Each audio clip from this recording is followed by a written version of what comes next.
दोस्त, क्या आपको पता है कि जब हम छोटे थे, नन्हे मुन्ने बच्चे थे, जब हमारी उम्र खेलने कूदने की हुआ करती थी, उस समय हमारे अंदर एक जिद हुआ करती थी, कुछ नया पाने की जिद। और जब तक हमें वो चीज़ मिल नहीं जाती थी, हम अपने जिद से भटकते नहीं थे और अपने जिद पर अड़े रहते थे।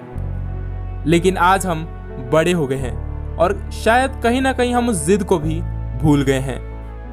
लेकिन दोस्त, आज हमें फिर से उस जिद को बाहर लाना होगा। बचपन में हम जिद करते थे खिलौनों के लिए, नई नई चीज़ों के लिए, लेकिन आज हमें जिद करनी है सफलता के लिए। आज हमें अपने अंदर कुछ ऐसा करने का जिद रखना है जिससे सिर्फ हमारे परिवार वाले ही नहीं, बल्कि ये पूरी दुनिया हमें याद रखे। बचपन में हम अपने माता पिता से जिद किया करते थे, लेकिन आज हमें खुद से जिद करना है और अपने आप से जिद करना है। बचपन में जब हम अपने जिद पे अड़ जाते थे तो वो चीज़ हमें मिलनी ही मिलनी होती थी।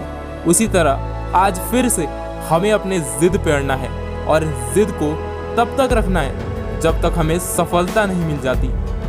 और ये जिद होगी सफलता पाने की जिद, भीड़ से कुछ हट के करने की जिद। मैं अक्सर लोगों को देखता हूँ कि वे खुद से ज़्यादा दूसरों पर निर्भर रहते हैं और खुद से ज़्यादा दूसरों पर भरोसा करते हैं। आखिर क्यों करना है दूसरों पे भरोसा? अगर भरोसा ही करना है तो खुद पे करो कि हाँ, मैं कुछ कर सकता हूँ और दूसरों से बेहतर कर सकता हूँ। और जहाँ तक बात रही दूसरों पे निर्भर रहने की, तो अब से एक और जिद लानी है और वो है आत्मनिर्भर की। अब से आपको दूसरों पे बिल्कुल निर्भर नहीं रहना, अब से आपको आत्मनिर्भर बनना है।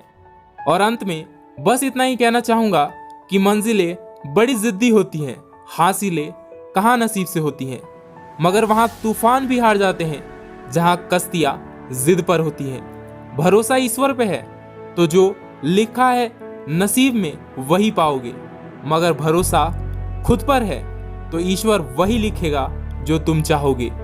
और अगर इसी जिद के साथ तुम आगे बढ़ते रहे तो वो दिन भी दूर नहीं जिस दिन मंजिल तुम्हारे सामने होगी और तुम मंजिल के सामने होंगे।